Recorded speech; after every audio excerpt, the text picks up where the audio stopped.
Alright, I'm back at that same rest area from the other video. And I just wanted to point this out to the class. This is during the day. Look at that beautiful constructed fountain.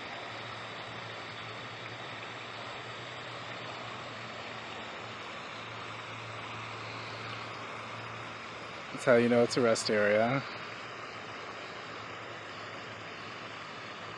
Right here, someone has constructed a natural-esque scene of running water.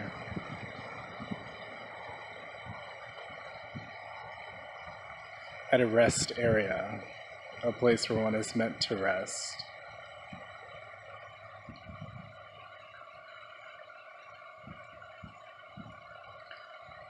There's something that's just naturally soothing about flowing water, be it a rainstorm, a waterfall, waves on a beach, a river, a creek, or a fountain like this, or a fountain on your desk.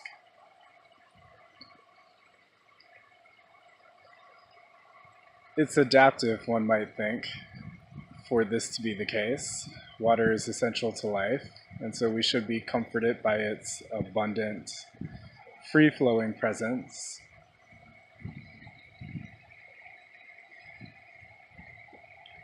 For me, I feel another layer there.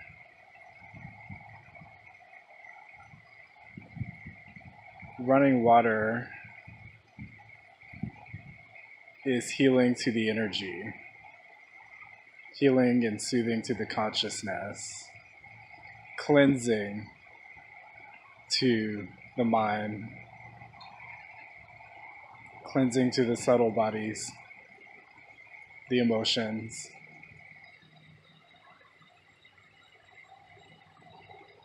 Sometimes it's as though the energy of the water flows through my energy just as the fountain flows before you. Sometimes it's as though I'm being washed, purified for the sake of deeper peace and a purer experience.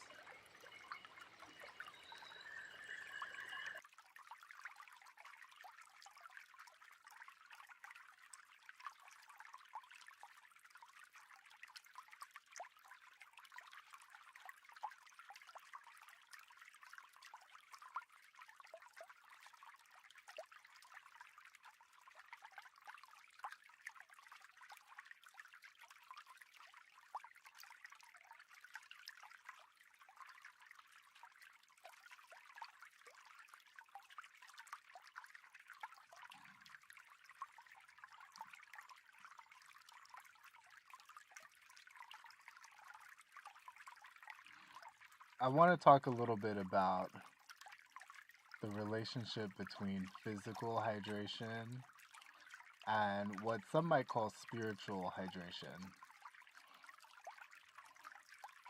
Most traditions around the world connect our emotions with the element of water. Western pagan traditions make this explicit in the tarot. The deck of cups corresponds to the element of water and the aspect of life connected to the emotions. In the Eastern traditions, writer Thich Nhat Hanh, a Vietnamese Buddhist monk, talks about the river of emotion.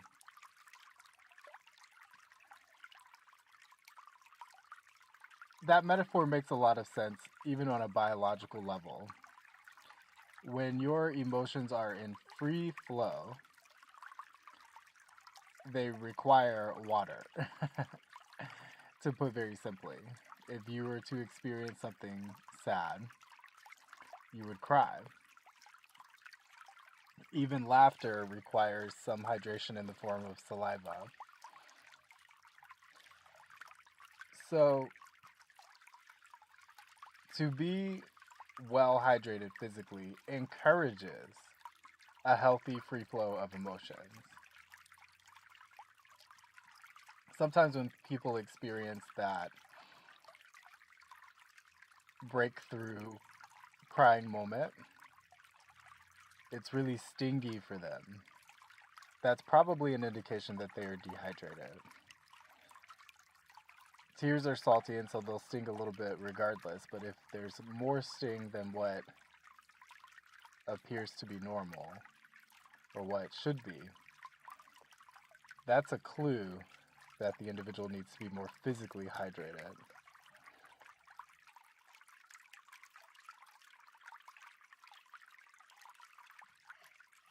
There's an analogy to be made as well between the feeling of physical hydration and the feeling of emotional and spiritual hydration. Both have a cool quality. When the soul is rested, we say that one is cool, one is cooled down, one is connected to their cool. When the body is hydrated, everything is able to flow freely, which means the body's temperature is able to balance.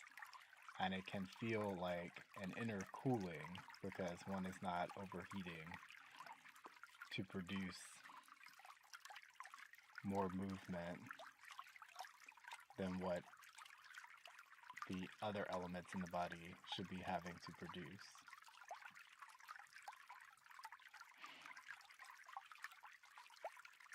So reflect on that. One can lead to the other as well. If you bring in some deep emotional hydration, it'll cause you to want to do good things for the body, including becoming more physically hydrated.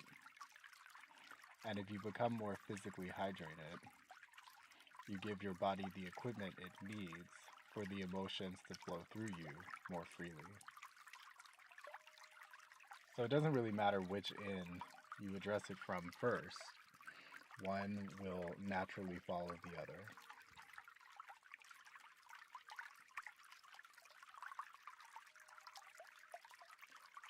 Taking a deep breath and release.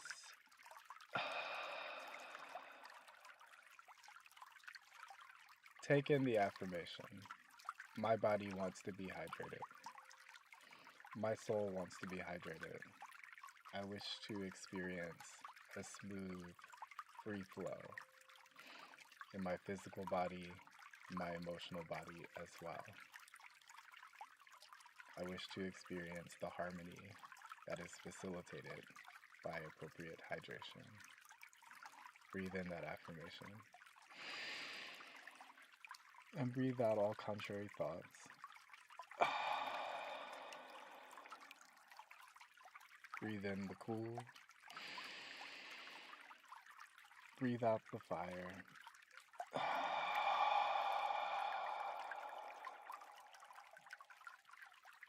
Breathe in the rest. Breathe out the stress. Feel the free flow. Feel the floats.